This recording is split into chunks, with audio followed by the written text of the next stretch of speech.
Madison doesn't have a law license, Alex. She has an MBA from Northwestern. She understands process optimization better than most lawyers here. My name is Tom Reynolds, and I was staring across the mahogany desk at Walter Brennan's 29-year-old son, watching him destroy 40 years of legal reputation with iPhone-level attention span. The Caldwell Defense Systems acquisition documents sat in my briefcase, $15 million and 4 months of federal compliance work that would apparently be handed over to someone who thought ITAR was a social media platform. Alex, defense contractors aren't McDonald's franchises. You can't optimize national security compliance. He looked up from his tablet, finally giving me his full attention. For the first time since he'd called me into his corner office, I saw something beyond casual arrogance, genuine frustration mixed with the kind of certainty that only comes from never being wrong about anything important. That's exactly the problem, Tom. You've got this whole process that nobody else understands. Personal relationships that bypass our systems entirely. Dad's partners all do the same thing. These little kingdoms that make the firm impossible to scale. At 48, I'd survived 20 years of military service. 12 years at Brennan Legal, and 3 years of raising my son alone after losing Sarah to cancer. But nothing had prepared me for this conversation. Watching someone half my age explain why my expertise was obsolete. Those relationships took 12 years to build. You can't just systematize trust. But that's what's killing us. Alex leaned forward, animated now. Look, we're bleeding clients to firms that actually get it. AI, automation, data analytics. We're still doing business like it's 1995 while our competitors are evolving. He wasn't entirely wrong. Brennan Legal was behind on technology, still printing emails and using decade-old software. But federal defense work wasn't about efficiency metrics. It was about precision, relationships, and understanding that mistakes could compromise national security. Alex slid a termination packet across his desk. We're restructuring. Team-based model, standardized processes. Madison understands systems in ways traditional lawyers don't. You're firing me to put your girlfriend in charge of classified defense contracts. His face flushed red. This isn't about Madison. It's about building a sustainable business model that doesn't depend on aging prima donnas who think they're irreplaceable. The words stung because there was truth in them. I was protective of my client relationships, maybe possessive. I'd resisted attempts to systematize my practice, preferring personal contact to automated processes. But watching Alex's thumb swipe across his phone screen while discussing national security compliance, I realized something. He wasn't evil. He was catastrophically naive. And that might be worse. 1 hour to clean out your office, he said, already turning back to his tablet. The drive home through Houston traffic gave me 20 minutes to process what had just happened. 12 years of building expertise, relationships, reputation, reduced to a process optimization problem by someone who'd never filed a federal compliance report in his life. Kyle was home from school when I arrived, sprawled across the kitchen table with calculus homework. At 16, he had his mother's intuition and my stubborn streak, a combination that made him impossible to fool. He was wearing Sarah's old University of Texas Law School t-shirt, faded and 2 sizes too big. Dad, you're home early. He looked up from his textbook, immediately reading my expression. Oh shit, what happened? Language. And I got laid off today. Kyle closed his calculus book with deliberate precision. Because of that Alex guy you've been complaining about? Among other things. Dad, you literally know more about defense law than anyone in Houston. This is bullshit. He caught himself. Sorry, but it is. I sat down across from him, noticing how the late afternoon light caught the gold in his hair, exactly like Sarah's had been. Want to hear the whole story? I found myself explaining everything. Alex's innovation push, Madison's promotion, the federal compliance issues that kept me awake at night. Kyle listened without interrupting, processing it with the kind of analytical thinking that reminded me how much he'd grown up since losing his mother. So he's not completely wrong about the technology stuff, Kyle said finally. Your firm does sound pretty old school, but he's an idiot for firing you. Thanks for the support. I mean it, Dad. You're the one who actually knows how to do the work, right? Kyle grinned, then grew serious. What are you going to do? About money and stuff? My phone buzzed. Text from Patricia Caldwell, CEO of Caldwell Defense Systems. Tom, the new lawyer just asked me what DFARS means. Please tell me this is a joke. I showed Kyle the message. That's bad, right? DFARS is Defense Federal Acquisition Regulation Supplement. It's like a surgeon asking what a scalpel is. Kyle stared at the phone. Dude, they're screwed. Yeah, they are.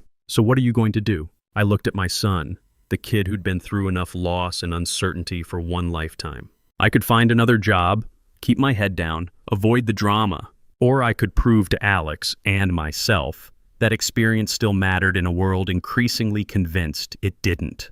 I'm going to help my friends, I said, and see what happens. Kyle nodded slowly. Mom always said you couldn't save everyone, but you had to try to save the ones you could.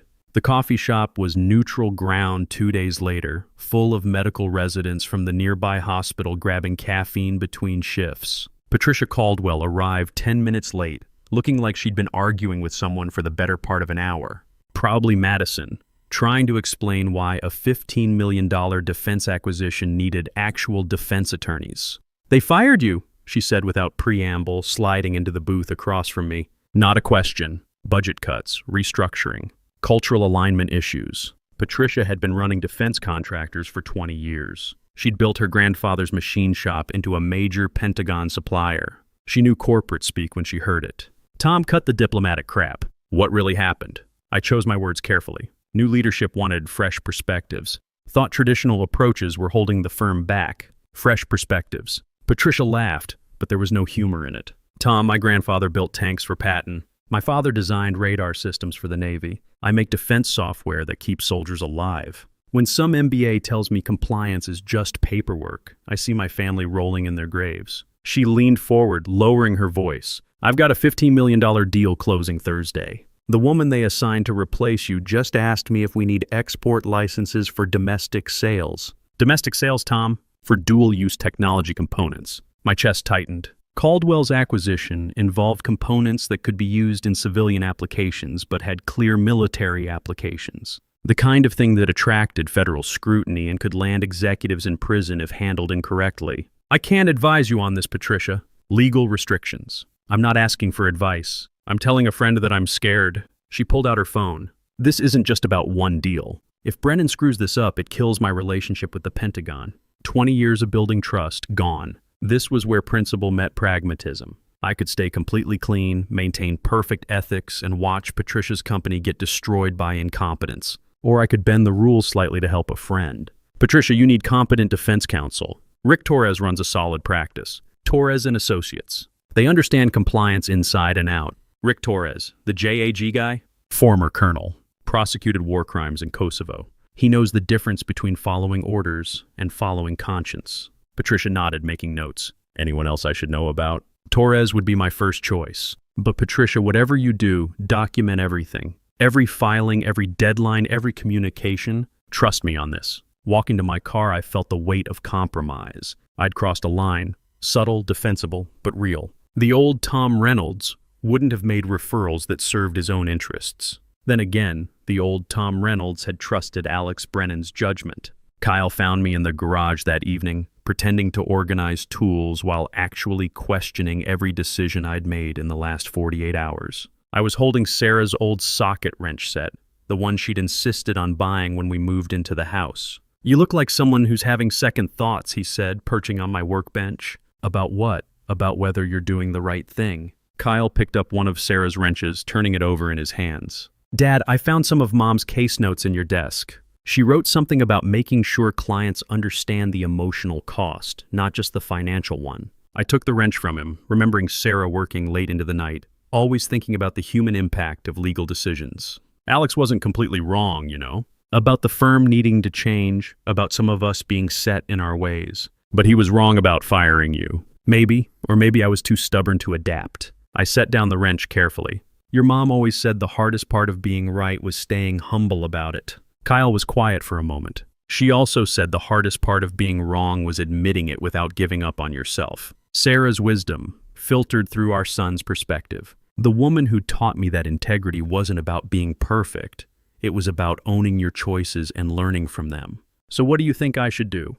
Help your friends, but don't pretend it's just about helping them. Kyle looked directly at me, suddenly sounding older than 16. I know you want to get back at Alex. Mom always said holding grudges was like drinking poison and expecting the other person to get sick. But sometimes you have to fight back, right? I looked at my son, wondering when he'd gotten so wise. You think I'm being vindictive? I think you're being human. And Dad, you taught me that doing the right thing sucks sometimes. But you do it anyway. Rick Torres called Wednesday morning. His voice carried the weight of 20 years in the JAG Corps and the kind of directness that cut through bullshit like a laser. Tom, I've had 6 companies call asking about defense compliance work. All former Brennan clients. All mentioning your name specifically. Just making referrals to competent counsel. Cut the crap. I prosecuted war crimes for 3 years. I know what coordinated action looks like. Rick paused. Tom, I also know what justice looks like. What are you really doing here? I'm helping friends who are about to get screwed by incompetence. And getting some payback in the process? Maybe. Good. Alex Brennan's Boy Scout routine was always bullshit, but be careful. There's a difference between helping clients find good representation and orchestrating a mass exodus. What's that supposed to mean? It means Patricia Caldwell didn't just call asking about compliance services. She called asking specifically for you. So did Marcus Webb and Susan Rodriguez. They want to hire Torres and Associates, but only if you're handling their work. I felt something cold settle in my stomach. This was escalating beyond what I'd intended. Rick, I can't practice defense law for 18 months. Non-compete. Independent consultant.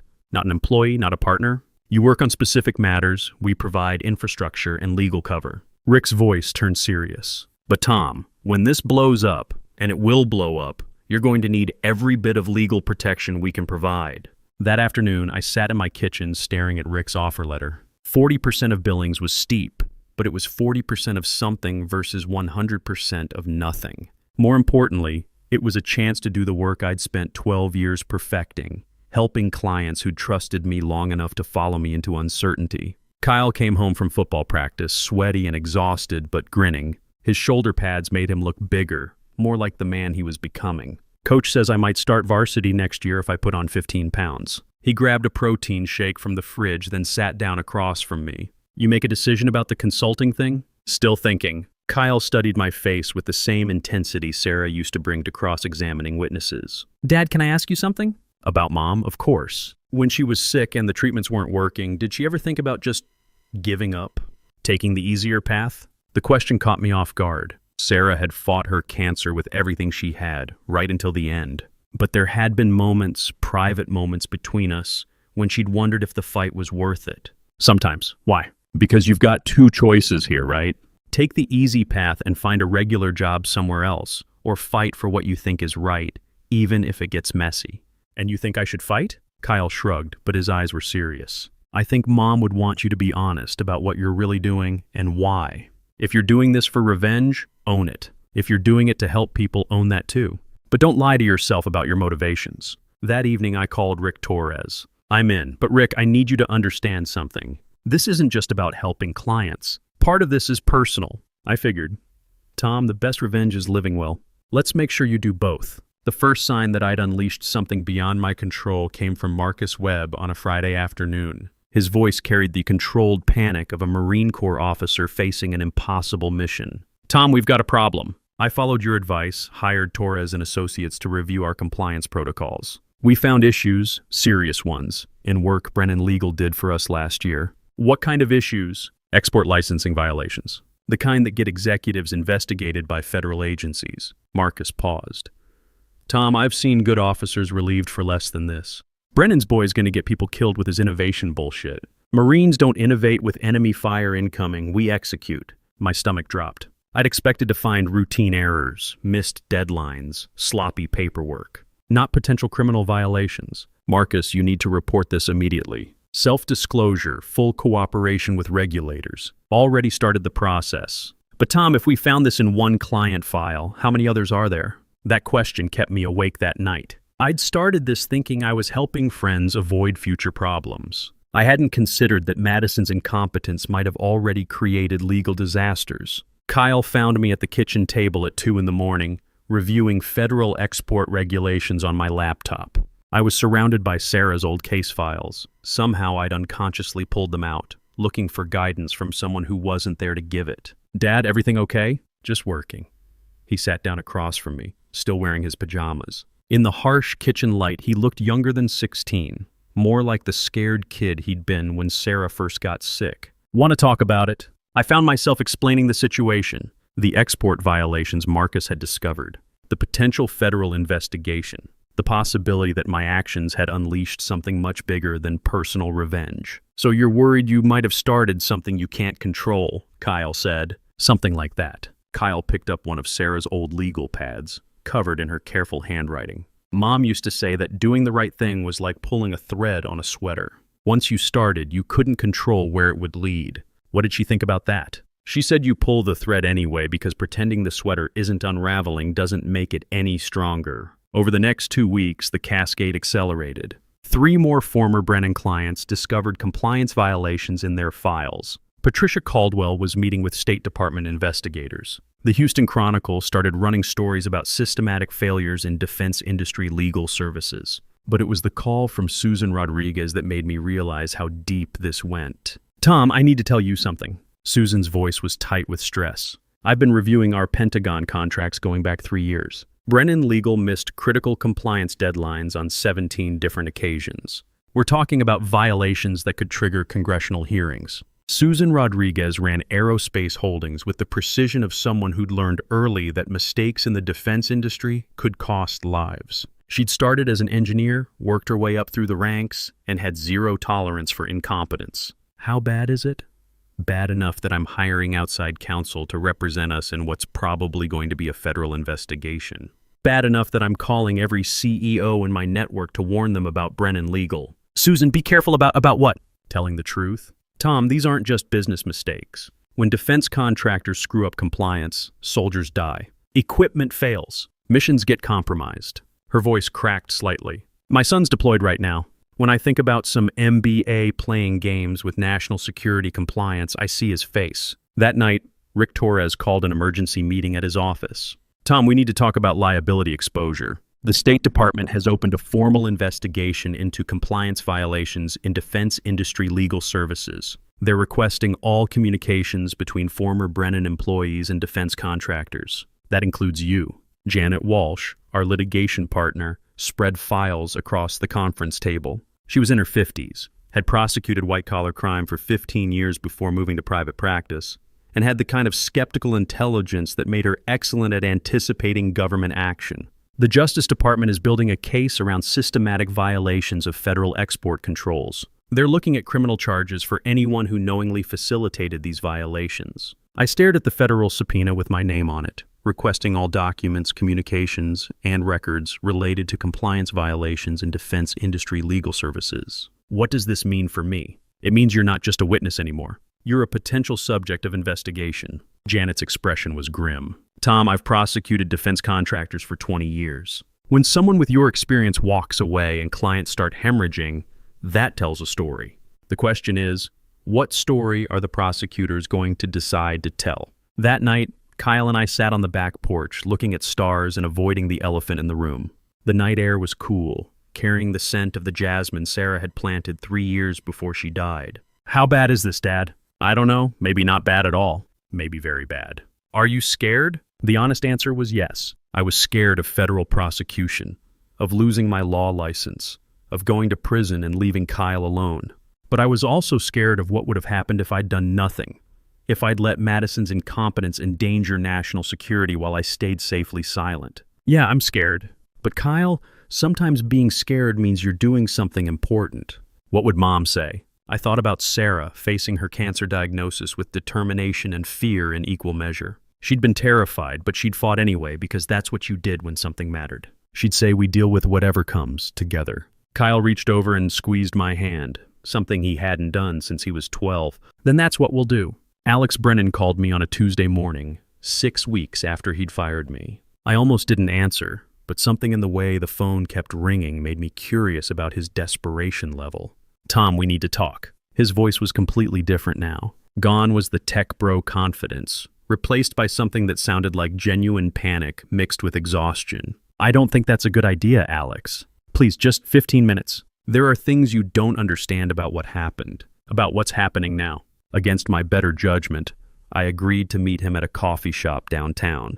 When I arrived, he looked like he'd aged 5 years and 6 weeks. His expensive clothes couldn't hide the stress lines around his eyes or the way his hands shook slightly when he reached for his cup. I fucked up, he said without preamble. I know that now. But Tom, I wasn't trying to destroy the firm. I genuinely thought I was helping by putting Madison in charge of federal compliance. I thought she could learn. I thought the work was mostly administrative, filing forms, tracking deadlines. I didn't understand how complex it really was. Alex looked directly at me for the first time. I didn't understand how dangerous it could be. For the first time since this started, I felt something like sympathy for Alex. Not enough to forgive him, but enough to recognize that he wasn't malicious, just catastrophically naive. Alex, defense contractors trust us with national security issues. There's no margin for error. I know that now, but nobody ever explained it to me that way. Dad retired and left me in charge, but he never taught me what the job actually involved. The partners all had their own little kingdoms, and nobody would share information with the boss's kid. Alex's voice carried genuine frustration now. Tom, I spent 2 years trying to get anyone, to explain how the firm actually worked. Everyone just said, trust the process, and went back to their offices. There was truth in that. Walter Brennan had been a distant father and an even more distant mentor. The firm's senior partners had treated Alex like an annoyance rather than a future leader, protecting their turf instead of teaching him the business. What do you want from me, Alex? I want to know how to fix this. The federal investigators are asking questions I can't answer, about compliance protocols, about client relationships, about work you did that I never bothered to understand. His voice cracked slightly. Tom, people could go to prison. Not just me, clients, staff members, anyone who touched these files. And it's my fault. I looked at this 29-year-old who'd inherited more responsibility than he could handle and made decisions that could destroy lives. The anger I'd been carrying started to shift into something more complicated. Alex, the best thing you can do now is cooperate fully with the investigation. Tell them everything. Don't try to minimize or excuse anything. Take responsibility. Will you help me? I can't. I'm a potential target myself. Because of what I did to you. Because of choices we both made. Alex stared into his coffee cup. Tom, I want you to know, I called every major firm in Houston trying to find someone to replace you. You know what they all said? I waited. They said they couldn't match your expertise. That defense compliance was too specialized, too risky, that they'd need at least 2 years to build the kind of relationships you had. Alex looked up at me. I fired the only person who could actually do the job because I was too proud to admit I needed help. The federal investigation moved with the kind of bureaucratic efficiency that was both impressive and terrifying. Subpoenas, interviews, document requests that required teams of lawyers to process. My kitchen table became command central for organizing 12 years of client files, correspondence, and records. The Justice Department prosecutor was younger than I had expected, maybe 35, with the kind of focused intensity that marked career federal attorneys. Assistant U.S. Attorney Sarah Chen. The name was a coincidence that made me think of my wife every time I heard it. We met in a windowless conference room that smelled like industrial carpet and government coffee. 2 other prosecutors flanked her, along with investigators from the State Department and Defense Security Service. Mr. Reynolds, she began, spreading files across the table with careful precision.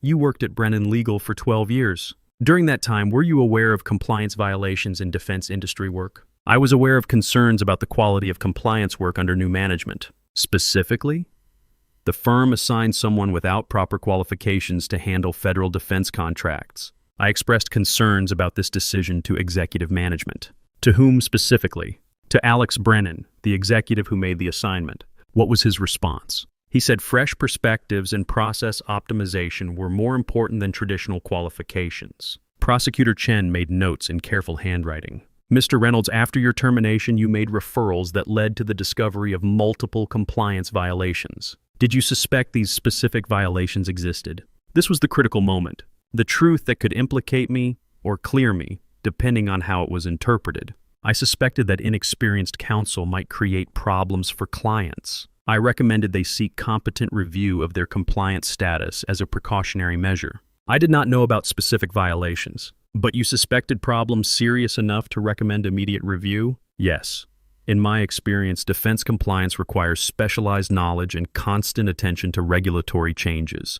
I was concerned that inexperienced counsel might overlook critical requirements. And you benefited professionally when clients followed your recommendations? I was hired as a consultant by Torres & Associates, the firm several clients retained, yes. Mr. Reynolds, in your professional judgment, were these compliance violations preventable? I thought about Madison, struggling with regulations she didn't understand. About Alex, trying to innovate in areas where innovation could be deadly. About myself, walking away from a situation I knew was dangerous. Yes, they were preventable. With proper supervision and qualified counsel, none of this would have happened. And why didn't that proper supervision exist? Because qualified counsel was terminated and replaced with unqualified personnel for reasons unrelated to competence or client service. Prosecutor Chen closed her file. Thank you, Mr. Reynolds. We'll be in touch if we need additional information. As I walked to my car, I realized the investigation was far from over. The questions they'd asked suggested they were building a case around systemic negligence,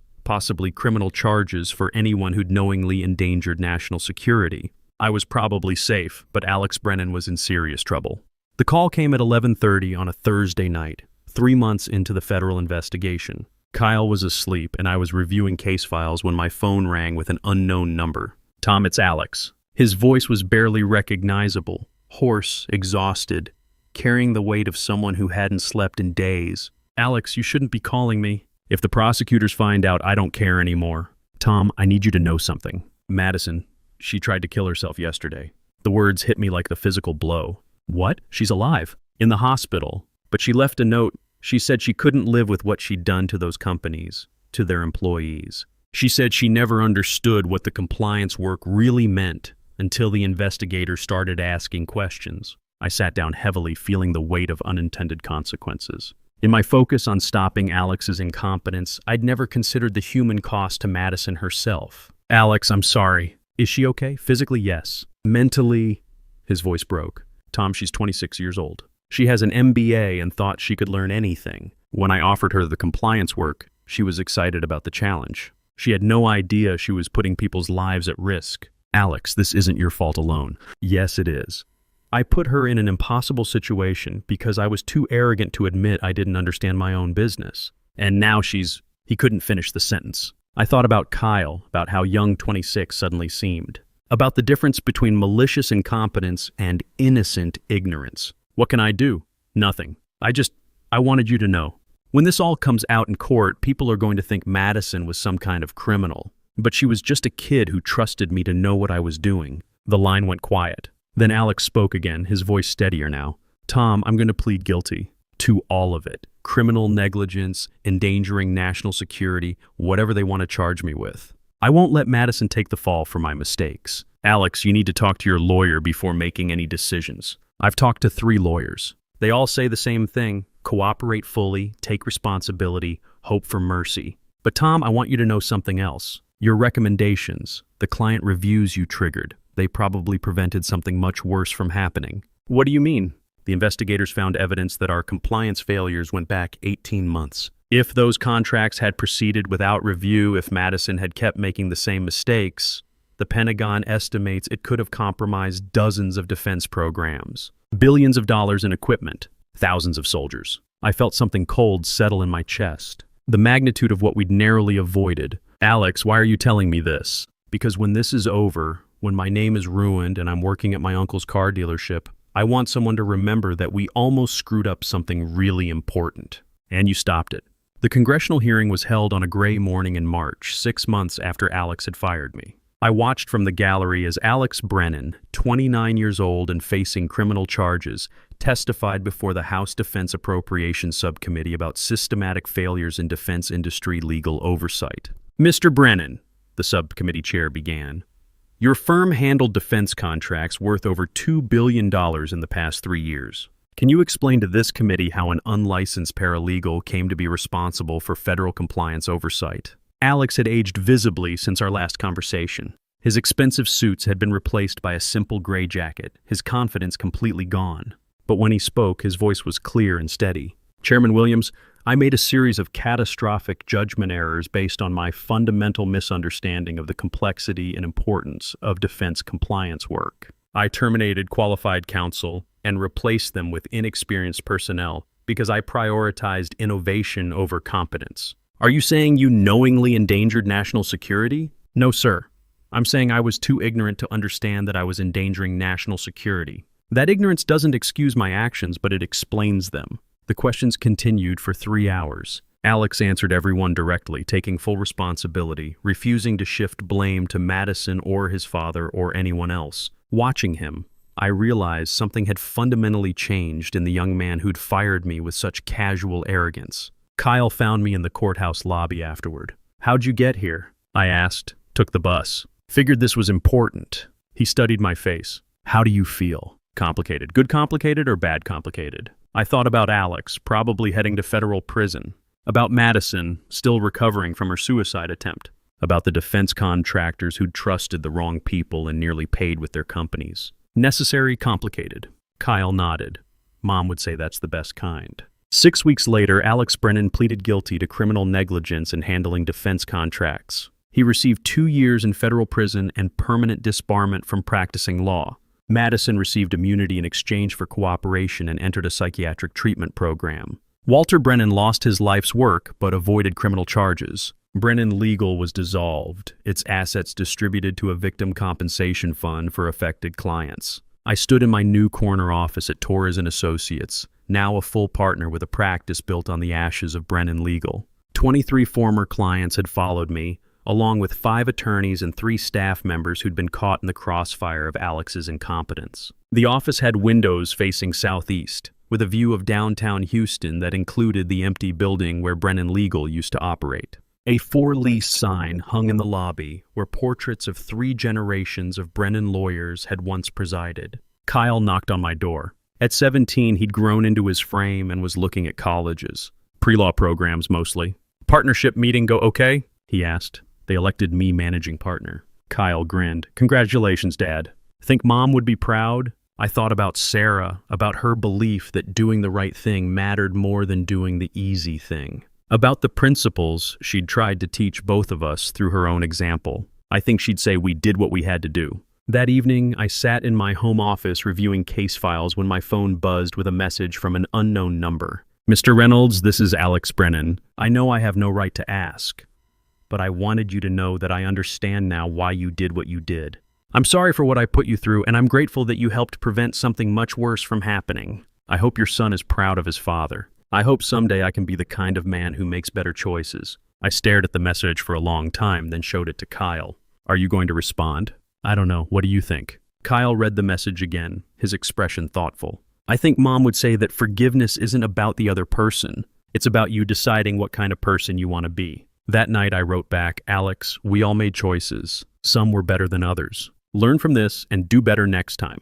That's what second chances are for." His response came immediately, "Thank you. I won't waste it." The reckoning, I realized, wasn't just about justice or revenge or even redemption. It was about understanding that every choice creates consequences, and sometimes the most important thing you can do is own those consequences and learn to live with them. Sometimes that means fighting for what's right, even when it's messy and personal. Sometimes it means forgiving people who don't deserve it, because carrying anger is heavier than letting it go.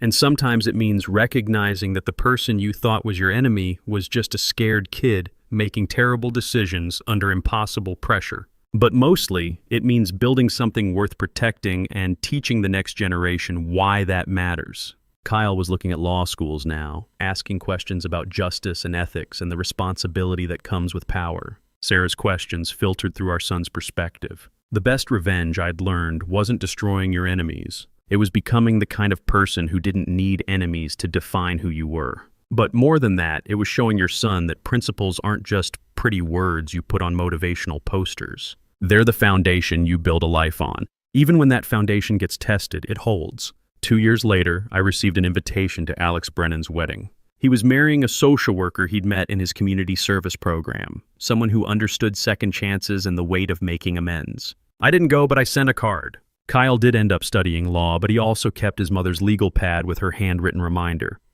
Settlement terms. Make sure client understands emotional cost, not just financial. She taped it to his dorm room wall, right next to his acceptance letter to University of Texas Law School. Some foundations, once built right, last for generations.